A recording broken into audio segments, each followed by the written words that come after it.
Hey there, welcome to the James Show, News Talk 820 WBAP, now on FM at 93.3. If you want to be part of the discussion, 800-288-9227. We're just talking about all things election. Second day of early voting here in Texas.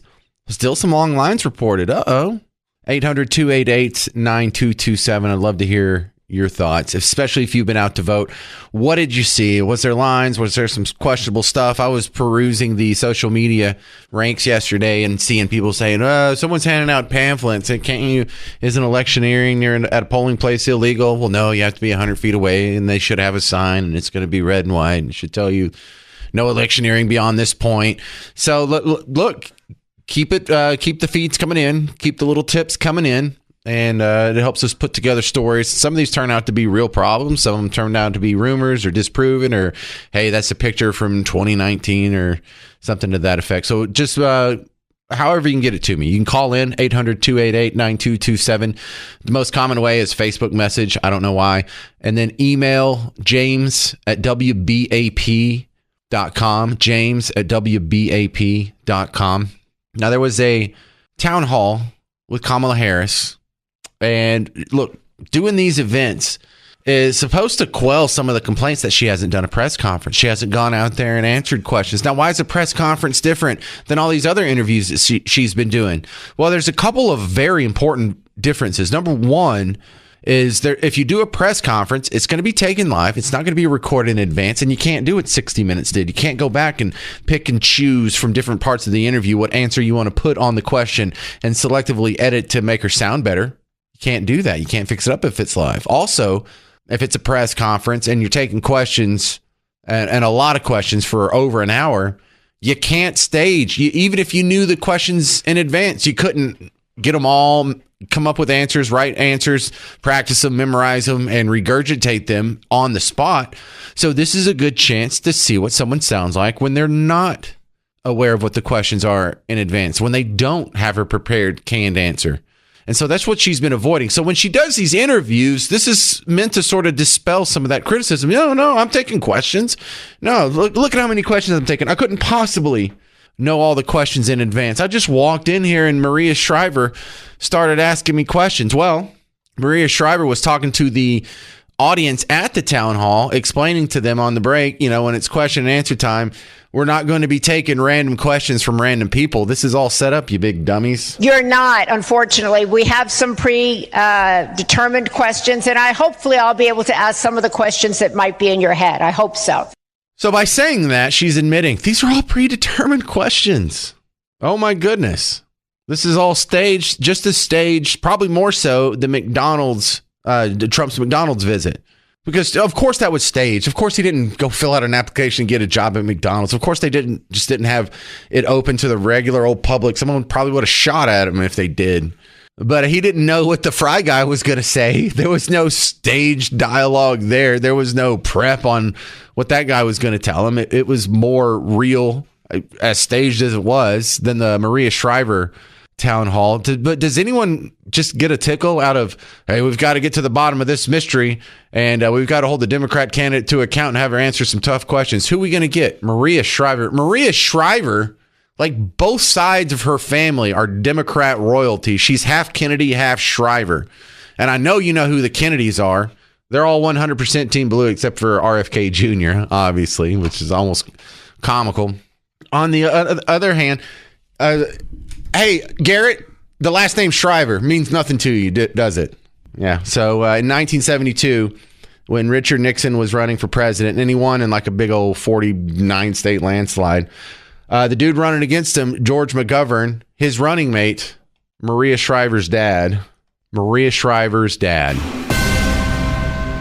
So, yeah, the guy that was the Democrat VP on the ticket in 1972, his daughter is the one that's going to be interviewing the Democrat VP now that's running for president. I'm sure she's going to give her some hard questions. We'll really get to the bottom of that mystery. 800-288-9227. Mike in Rockwall, you're on the James Show with James Parker. What do you think, Mike? Hello, James. I voted yesterday, and I had a strange experience. So I go up to the machine. I take the stylus. and I put that stylus smack dab right in the middle of the box that says Trump Vance, and the Harris Waltz button got selected.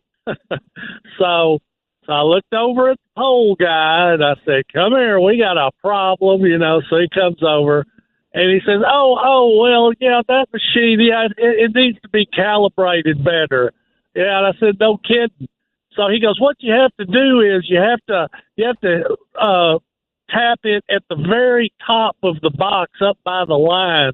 So basically what it was, if you did not tap that box in the exact spot for the Republican, it bounced down to the Democrat and selected the Democrat. Now, I'll be cool and say, okay, you had a calibration problem.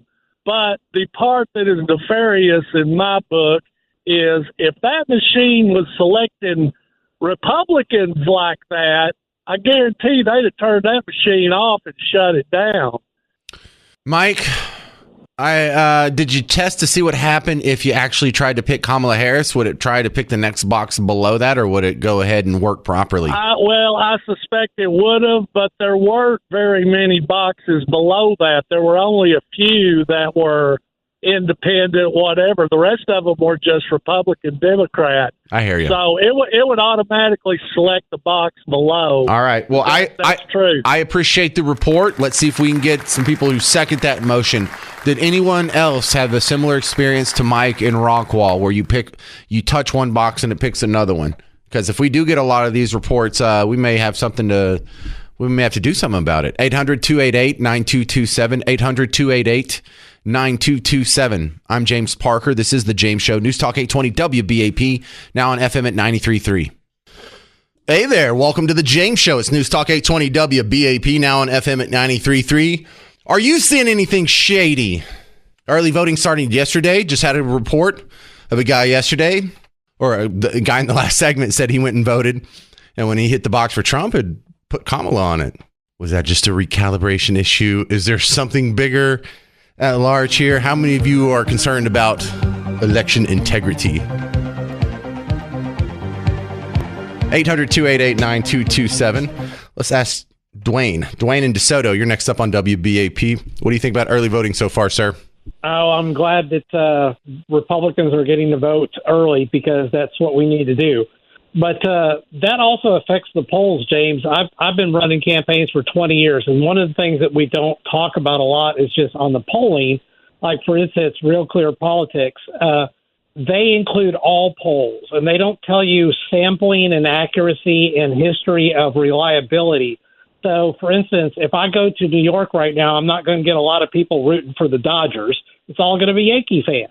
So it's all who you ask, and they don't publish the percentages of Republicans and independents and Democrats that get polled in these polls. So if you oversample Democrats and it shows Kamala's tied, but then you do an accurate sampling and Trump's ahead, they're not going to publish that information, and it kind of skews it in a fashion that helps Kamala. Yeah, and that's the rationale behind, we think that these people have internal polls that tell them the truth. And so that leads to the speculation of Kamala Harris must have gotten some amazing news, amazingly bad probably, news from her internal polling, and that's why she took the day off. They're having to recalibrate, reset, having to call like an emergency session. Are they in DEFCON 5 or DEFCON 1, whichever the bigger one is? I mean, so is that the speculation? Is that where you're leading? Yeah, that's where I'm leading, because why would she have done Fox News unless her internal polls showed that she was trailing? Yes. And, I mean, she doesn't have, there was a word that we used to hear all the time in politics, gravitas. She just doesn't have the gravitas, and so they're doing what they can, because look at Ronald Reagan. I'll close with that. All the polls show he was even until basically the last 48 hours, and we all know he won in a landslide. So polls will develop more institutional knowledge, but it matters who votes. Got it. Who'd you run campaigns for? I was involved with Governor Perry, a couple of different congressional candidates, also some local county commissioners candidates as well. All right, I've heard of that Perry guy before. Yeah, I'm not a fan anymore, but yeah, I've heard of. Well, what if I wanted to run for office? Is that a long shot, or you think you could make it happen? No, the fact you've got name ID, that is the biggest thing you need right now. Is Have name you seen ID my and ratings? Let's wait till I get into like at least the top 3 before we say I got name ID. Well, you did ask me, and so you do have name ID. I didn't say it was positive. Right. So they might know that they hate me. Thank you very much, Dwayne in DeSoto. I may call you back when I get canned from here.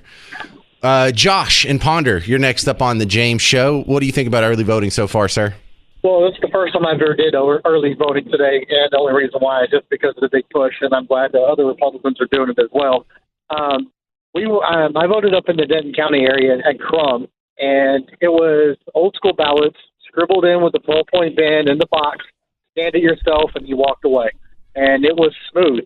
No problems at all. The staff was great. I was in and out in 20 minutes. Yeah, and I've had the unique experience of voting in a tiny town. I've voted in Dallas proper. I voted in another state. I had to do a couple of elections in the New Orleans area. And so, man, it is a drastically different experience. There's no such thing as long lines whenever I voted in a small town. And really, the only place I did see long lines was here in Dallas. There was one vote I got to do when I think technically I was living in Collin County for that one. I don't even remember where. I went to the library. And yeah, so whenever people see these stories on the TV, so for some people it may sound really far out. Like, what are you talking about? There was an hour and a half wait. That can't be real. Just remember, people have vastly different experiences for voting. And what you just described, it was my experience every time I voted in a town that's like 614 people. No, I agree. I just don't understand why in different counties there's different setup. Why can't we just have one straight setup to how it is? Just like the old scribble in a box and scan it, you're done.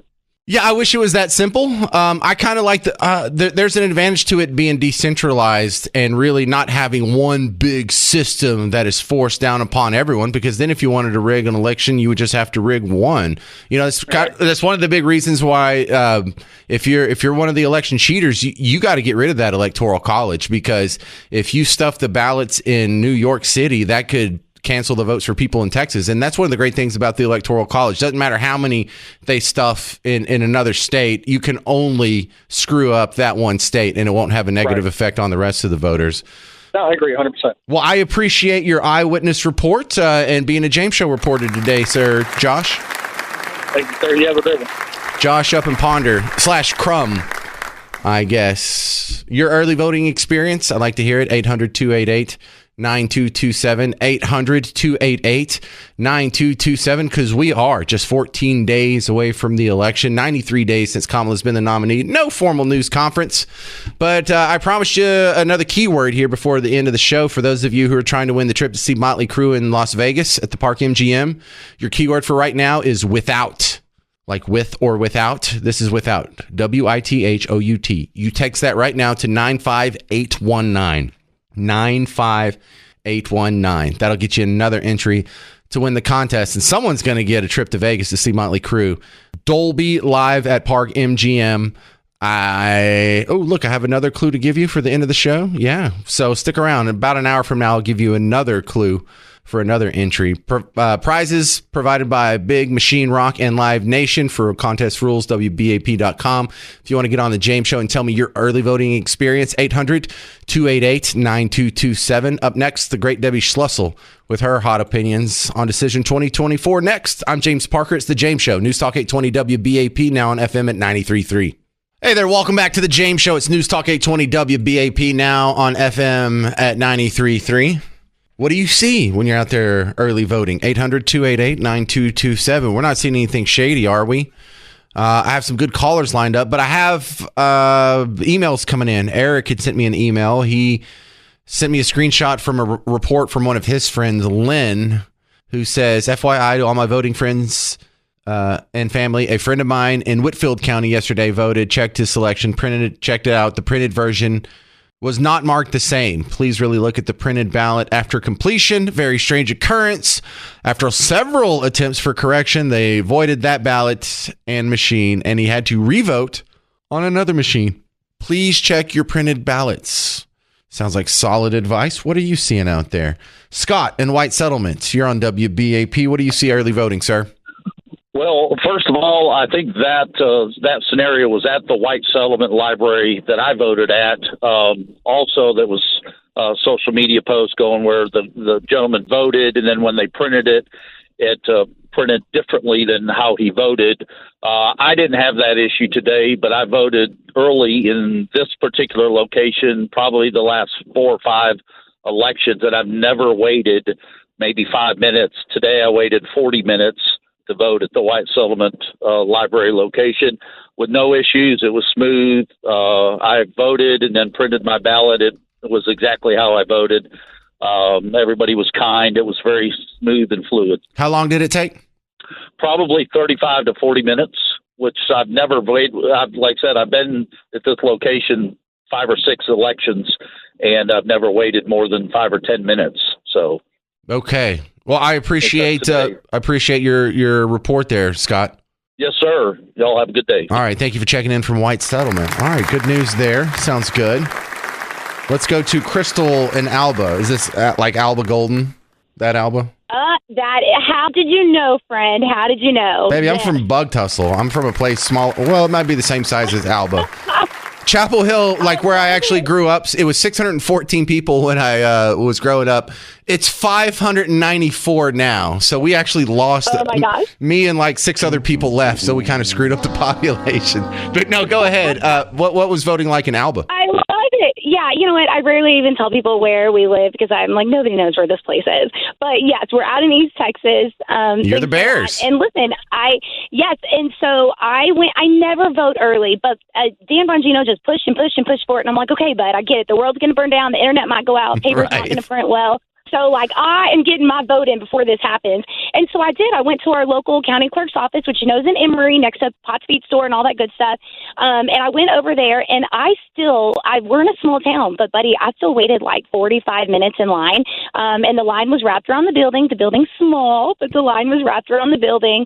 But everybody was nice. And my situation's a little bit different because when I moved, I never updated my registration. And so I kind of panicked, and I went online to check the Texas website for it, and I put in all my information, my driver's license number and my social security and all this, and it says you're not registered. And I thought, what the heck? I'm almost 40 years old. How is this possible? And so when I went in person, they said, oh no, you're registered. That website is always wrong. And I'm like, well, the government must have put it together then, because of course it's always wrong. And anyways, I was indeed registered, and because of my situation, they just said, hey, you are voting on a limited ballot, which means I used to vote in Collin County. I now vote in Rains County. And so the people that we have mixed together, like Trump and Ted Cruz, I'll get to vote for them, and other judges and things I wouldn't be able to until next time. But anyways, whatever. My situation was great. It was wonderful. I waited about 45 minutes. The country people were very friendly. I think we all are voting the same way, and it was good news. All right. Don't take this the wrong way, but you sound like you're like 4'11". Are you a really tiny person? That's hysterical. No, I'm actually 5'10". Okay. I'm pretty little, but I'm 5'10". I was just judging you based on your voice. That's all. That's okay. That's okay. Well, thank you very much for the update for those of us out in bug tussles all across Texas. That counts a lot. So we have some people who are in urban areas, suburban areas, and that's definitely ex-urban areas. If you don't know where Alba or Golden or Emory is, it's over by Petticoat Junction, last I checked.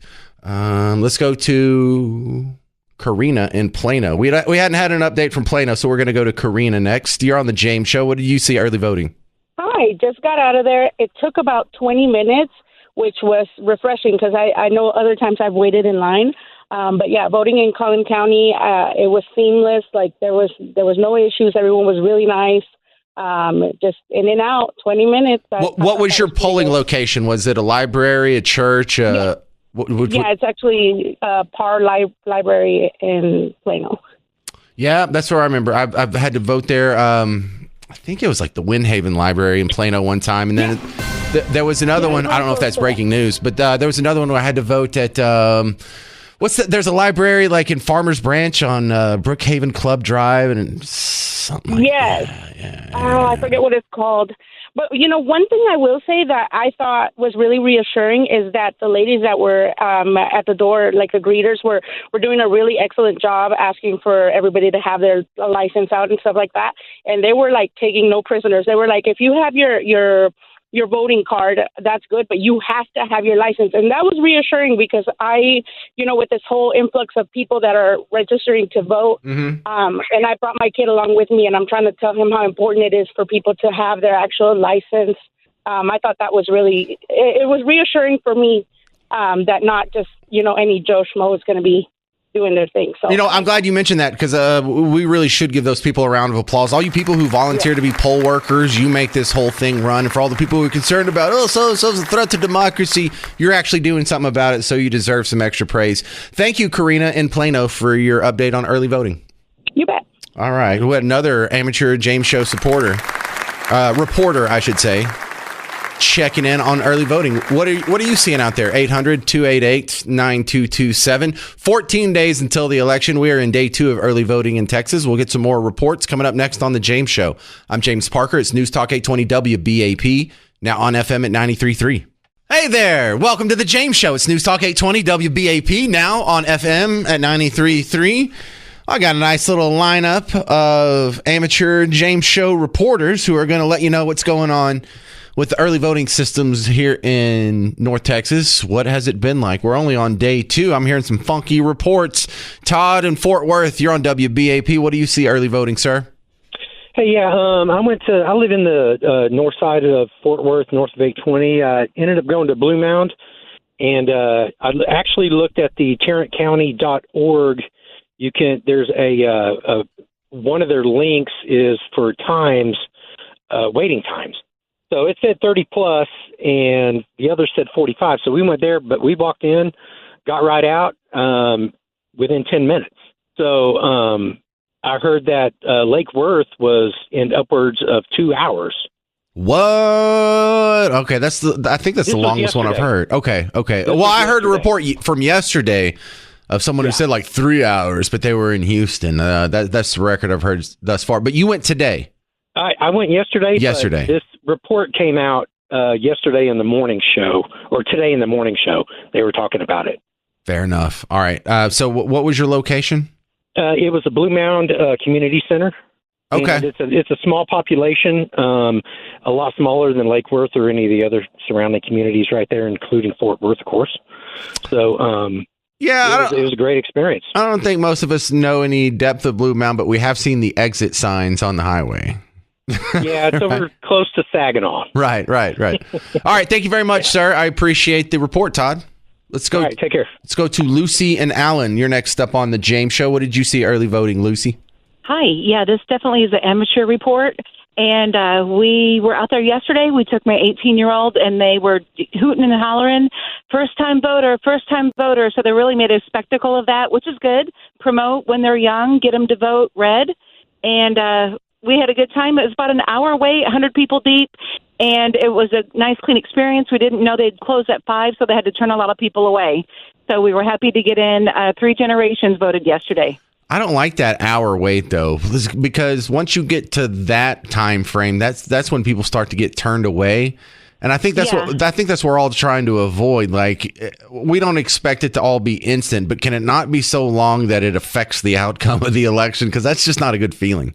That's true. And I just kept telling myself, this is a privilege. This is like our right. You stand in line. I mean, I've stood in line for concerts longer than that.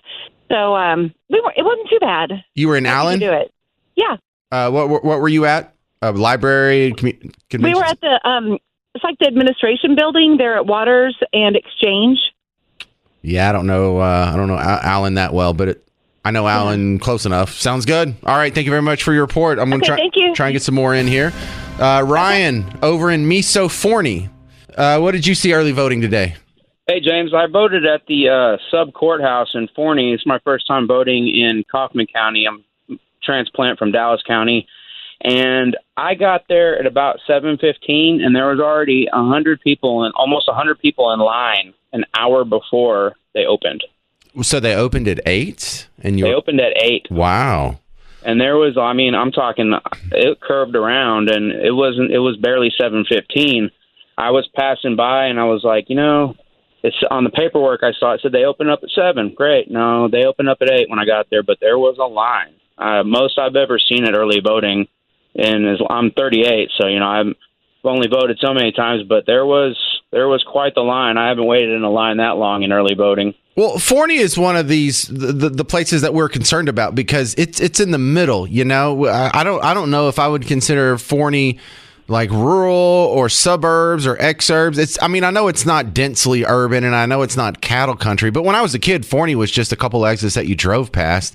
And I just looked it up here. It says the population is 23,000, but when you go look at it at Google Maps, oh no, there's far more than 23,000 people who live in that community. So it's one of those places that kind of is having the growing pains like a Salina or a Prosper, where they have more people than resources at this point. And, it's interesting to see that's translating into wait times, because I make the assumption that if you're in a smaller town that you probably don't have to wait like bigger towns, but you're proving me wrong. And that's kind of why we're doing these reports, man. Thank you very much, Ryan.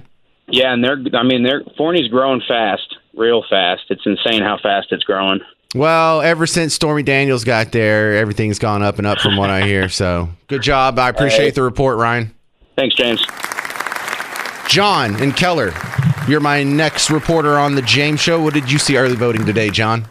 Well, actually, I early voted yesterday, and it was good. It was quick. They opened later than I thought, so I was in line a little bit, but it wasn't bad. I was going to say, if you could get the information when people say that their vote changed on what they voted, which way did it go, left to right or right to left? So the guy that mentioned he was in White Settlement, and he hit the button for Trump, and it hit the button below it for Kamala. So it wasn't it was a up down, not a right left thing. And so the guy said the calibration was a little off. So he said he hit it above the Trump box to get it to mark the Trump box. Yeah, I was referring to politically left to the right or politically right. Oh, I'm sorry. I thought you meant like cardinal directions, up, down, left, right. I'm dumb. A little slow there. Well, I shouldn't have done that way. Well, thank you very much. But my experience was quick and good, and we also had some first-time voters, and they cheered for them. So. That's cute, man. I love that. It's so encouraging. So you're in Keller. Were you at a community center, a library, a school, a church? Where were you at? I was in the North Richland Hills Senior Citizen Center, which is inactive right now. So I live right around the corner from it. I'm in Keller, but I live right around the corner. And just had to walk about 300, 400 feet, maybe 100 yards. I'm not sure. And it was right there. All right. Well, thank you for the report. That's exactly what I'm looking for. John and Keller giving you some eyes and ears on the ground for early voting here in the state of Texas. Coming up next, we're going to talk to a branding expert about some of the changes that you see on the campaign trail. And also, Elon Musk is offering $1 million to sign a petition in support of Donald Trump. And I'm not even sure if that's legal. We'll talk about it next on The James Show. News Talk 820 WBAP, now on FM at 93.3.